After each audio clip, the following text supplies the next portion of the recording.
नमस्कार दोस्तों, आज की कहानी को अंत तक सुने क्योंकि ये कहानी आपकी जिंदगी बदलने वाली है। प्राचीन समय की बात है। एक बार एक व्यक्ति एक साधु के पास गया और बोला, हे महात्मा, मैं अक्सर लोगों को यह कहते हुए सुनता हूं कि हम जो सोचते हैं वही बन जाते हैं। इसलिए मैं आपसे जानना चाहता हूं कि हमारा जीवन हमारे विचारों से कैसे जुड़ा है और हमारे विचार हमारे जीवन को किस हद तक प्रभावित करते हैं। महात्मा ने कहा कि यह सत्य है कि मनुष्य जो सोचता है वही बन जाता है। कोई भी विचार जिसे हम लंबे समय तक अपने मन में रखते हैं और उसके बारे में बार बार सोचते रहते हैं तो हम वैसे ही बन जाते हैं। लोग उन्हीं विचारों के साथ अपना निर्माण करते हैं। जैसा विचार जिसके बारे में रखते हैं वह लगातार बनता रहता है। व्यक्ति का चरित्र उसके विचारों से भी बनता है। यदि विचार अच्छे हैं तो चरित्र भी शुद्ध होगा और यदि विचार ही प्रदूषित हैं तो चरित्र भी बुरा होगा। अगर आप ध्यान से देखेंगे तो पाएंगे कि आपके जीवन का हर पहलू आपके किसी न किसी पहलू से जुड़ा है। आप आज जो भी हैं अपने विचारों की वजह से हैं। आपके विचार अच्छे हों या बुरे, किसी न किसी तरह से आपके जीवन को अच्छा या बुरा बना रहे हैं। हम जैसा सोचते हैं वैसा ही हमारा चरित्र बन जाता है। जिस प्रकार स्वस्थ बीज के बिना कोई वृक्ष विकसित नहीं हो सकता, उसी प्रकार अच्छे विचारों और अच्छे चरित्र के बिना कोई भी मनुष्य सफल नहीं हो सकता। और यदि उसके विचार नकारात्मक हैं तो वह अपने जीवन को गलत दिशा में मोड़ देगा। उसी प्रकार हमारे जीवन में अपने विचारों और कर्मों के माध्यम से कई बीज बोएं और उस बीज का फल या तो हमें दुख दे सकता है या खुशी। यदि हमने सकारात्मक विचारों के बीज बोए तो हमें सफलता और खुशी मिलेगी, लेकिन यदि बोए गए बीज नकारात्मक विचारों के हैं तो असफलता और दुख साथ साथ चलेंगे। जिन लोगों को आप सफल और महान मानते हैं वे लोग यहाँ ऐसे ही नहीं पहुंच गए।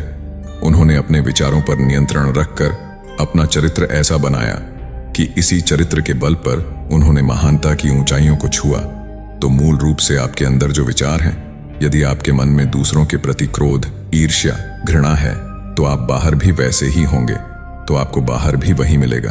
तुम्हें ऐसे लोग मिलेंगे जो तुम्हारे साथ वैसा ही करेंगे। यदि तुम्हारे पास प्रेम, शांति, करुणा है तो तुम वैसे ही बन जाओगे और आप बाहर भी वैसा ही पाएंगे। और जो ऐसे विचार रखता है उसे सम्मान और प्यार दोनों मिलता है। मनुष्य अपने जीवन का निर्माता स्वयं है। वह इसे बना या बिगाड़ सकता है। मनुष्य अपने चरित्र का निर्माण अपने कार्यों और विचारों से करता है और वह अपना समुदाय बनाता है, अपनी किस्मत खुद बनाता है। उस व्यक्ति ने कहा, लेकिन महात्मा, मैं अपने विचारों से खुद को कैसे सुधार सकता हूं? साधु ने कहा कि अगर तुम खुद को सुधारना चाहते हो तो सबसे पहले अपने विचारों पर ध्यान देना शुरू करो। तुम्हें यह देखना होगा कि तुम दिन भर क्या सोच रहे हो। क्या तुम दिन भर मन में बुराई और लोगों के प्रति नफरत पाल रहे हो? आपको बस इस बात पर ध्यान देना है कि आप अच्छाई की ओर जा रहे हैं या बुराई की ओर। जब आप अच्छे से समझ जाएंगे कि आपके दिमाग में अच्छे विचार चलते हैं या बुरे, तभी आप अपने सोचने के तरीके में बड़ा सकारात्मक बदलाव कर पाएंगे। यह आपके अंदर कभी न खत्म होने वाला खजाना है। आप नहीं जानते कि आप क्या कर सकते हैं, आप किस तरह की अद्भुत शक्तियां प्राप्त कर सकते हैं। आपने महान योद्धाओं और महान लोगों के बारे में तो सुना ही होगा। यदि आपको उनकी शक्तियों पर विश्वास नहीं है तो आपको बस यह मानना होगा कि आग के बिना धुआं नहीं होता। जरूर उनमें कुछ तो बात रही होगी जिसकी वजह से उनके बारे में इतना कुछ लिखा और कहा गया है। तो वे कौन लोग थे जो दुनिया में महान योद्धा और आदर्श के रूप में पूजे जाते थे? अगर हम थोड़ा और गहराई से सोचें तो ये वे लोग थे जिन्होंने अपने भीतर के अटूट खजाने को पहचाना। वे लोग अभ्यास करते रहे और सभी की भलाई करने वाले लोगों की मदद करके खुद को बेहतर बनाते रहे और वे दुनिया में महान और अमर हो गए। और अगर आप भी ऐसा ही करना चाहते हैं तो सबसे पहले आपको अपने विचारों पर ध्यान देना होगा। साधु ने आगे कहा, एक मानव के मन को बगीचे से तुलना की जा सकती है। जैसे बगीचे को साफ और सुंदर रखना, समय समय पर उसमें उगने वाले खरपतवार को हटाना पड़ता है और रोज पानी देना पड़ता है, पौधे की देखभाल करनी पड़ती है, उसी तरह हमें अपने मन को भी सुंदर और सकारात्मक बनाए रखने के लिए उसका ख्याल रखना होगा। इसमें से लगातार नकारात्मक विचारों को हटाकर सकारात्मक विचारों को जगह देनी होगी। इसके लिए हमें डर, चिंता, नफरत और ईर्ष्या जैसी भावनाओं से खुद को दूर रखना होगा। और इसके लिए आपको अपने अंदर चल रहे विचारों पर लगातार ध्यान देना होगा। किसी भी व्यक्ति के अंदर उठने वाले विचार और उसका चरित्र अधिकतर उसके आसपास के वातावरण और परिस्थितियों पर निर्भर करते हैं। लेकिन इसका मतलब यह नहीं है कि किसी व्यक्ति की स्थिति खराब है। उसके विचार सदैव त्रुटिपूर्ण रहेंगे। वह उन पर ध्यान देकर अपने विचारों को बदल सकता है, और जैसे ही उस व्यक्ति के विचार बदल जाते हैं तो उसका चरित्र और उसके काम करने का तरीका अपने आप बदल जाता है।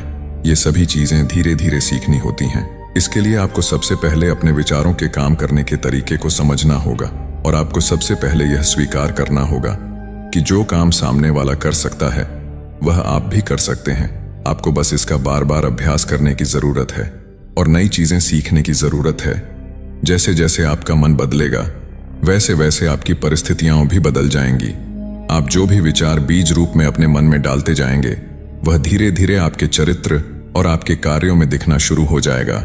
और एक बार वह विचार आपके अंदर जड़ें जमा लिया तो आपको सफल होने से कोई नहीं रोक सकेगा। लेकिन अगर वह बीज या विचार नकारात्मक हैं तो आपको असफलता से भी कोई नहीं बचा सकता।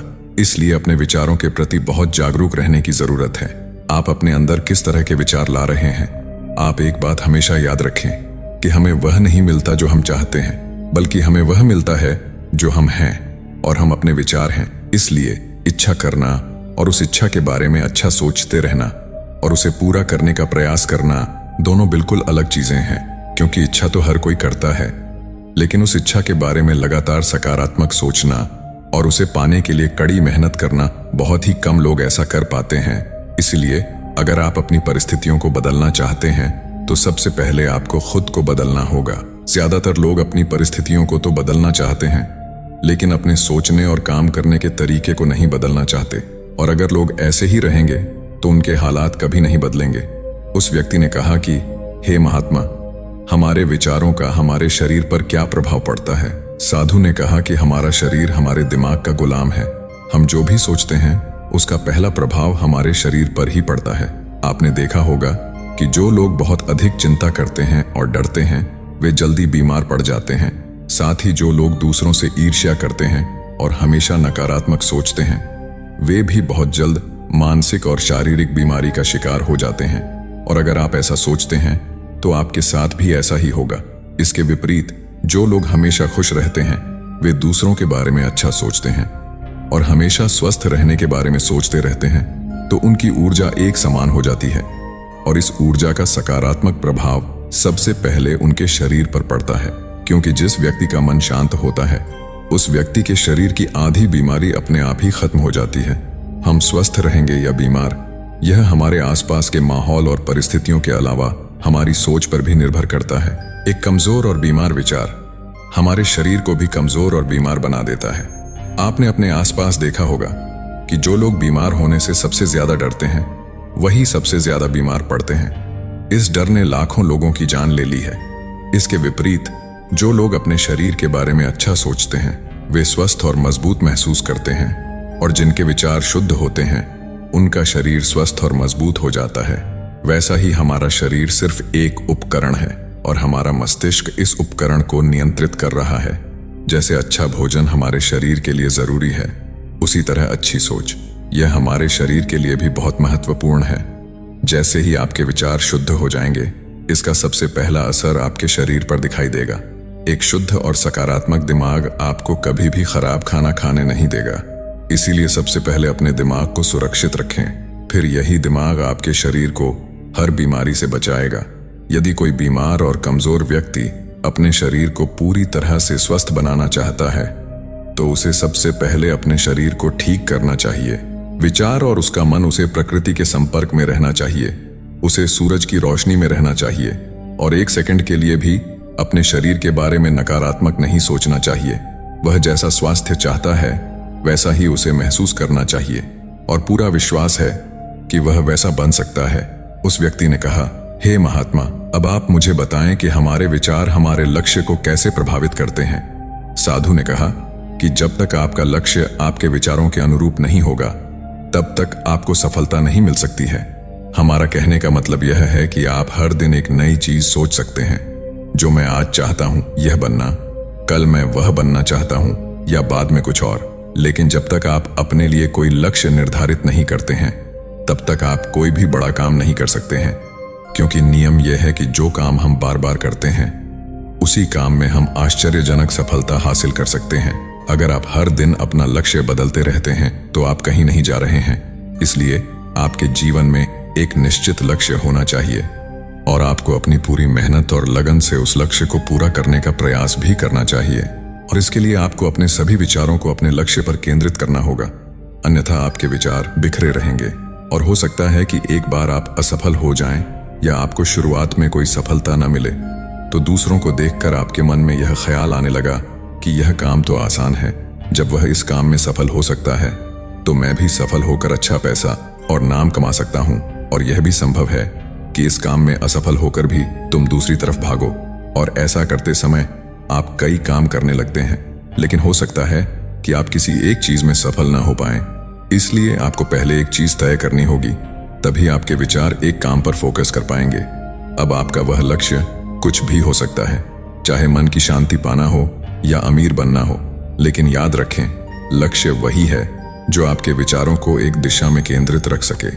यदि आप बार बार अपने लक्ष्य हासिल करने में असफल हो रहे हैं तो इसका मतलब यह नहीं है कि आप इसे हासिल नहीं कर सकते, बल्कि इसका मतलब है कि आपके पास अपने लक्ष्य को हासिल करने का तरीका गलत है।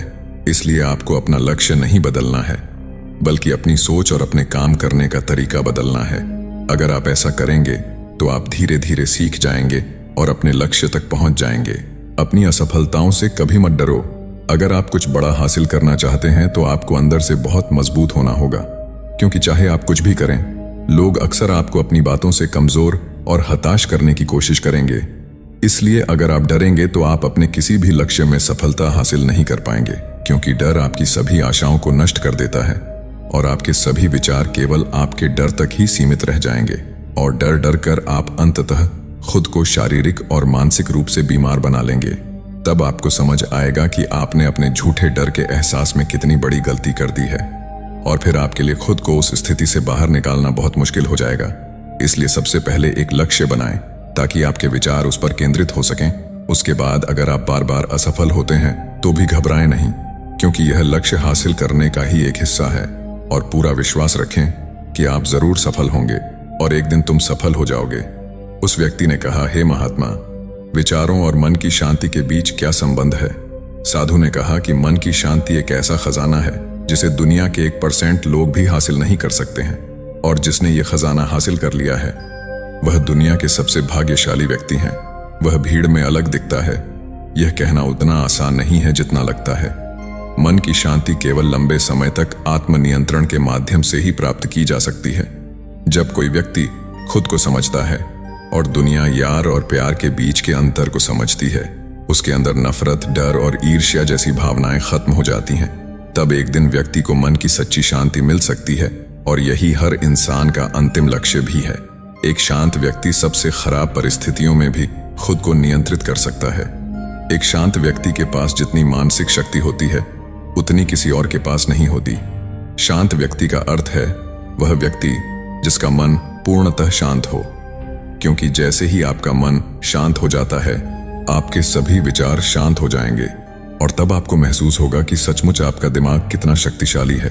जैसे ही आपको मानसिक शांति मिलेगी आप महसूस करेंगे कि आपकी मानसिक शक्ति इतनी बढ़ गई है कि आपके लिए सब कुछ आसान हो गया है। आप जहां भी हों, आपकी परिस्थितियां जो भी हों, आप खुद को स्वीकार करना शुरू कर देंगे।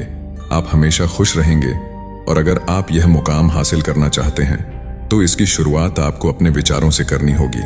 अपने विचारों पर नियंत्रण करना होगा और अपने विचारों पर यह नियंत्रण आप केवल और केवल ध्यान के माध्यम से ही प्राप्त कर सकते हैं। इतना कहकर साधु चुप हो गए और ध्यान करने लगे और वह व्यक्ति भी उनको प्रणाम करके वहां से चला गया। तो दोस्तों, उम्मीद करते हैं कि आपको इस वीडियो से जरूर बहुत कुछ सीखने को मिला होगा। तो इस वीडियो को अपने दोस्तों एवं परिवार के साथ ज्यादा से ज्यादा जरूर शेयर करें ताकि उन्हें भी इस वीडियो से कुछ सीखने को मिल सके। और अगर आपके मन में कोई भी किसी भी प्रकार का सवाल हो तो आप हमें कमेंट बॉक्स में जरूर बताएं। हम हर एक कमेंट का रिप्लाई देने की कोशिश करेंगे और ऐसी ही ज्ञानवर्धक वीडियो देखने के लिए हमारे चैनल को सब्सक्राइब करना ना भूलें। धन्यवाद। नमो बुद्धाय।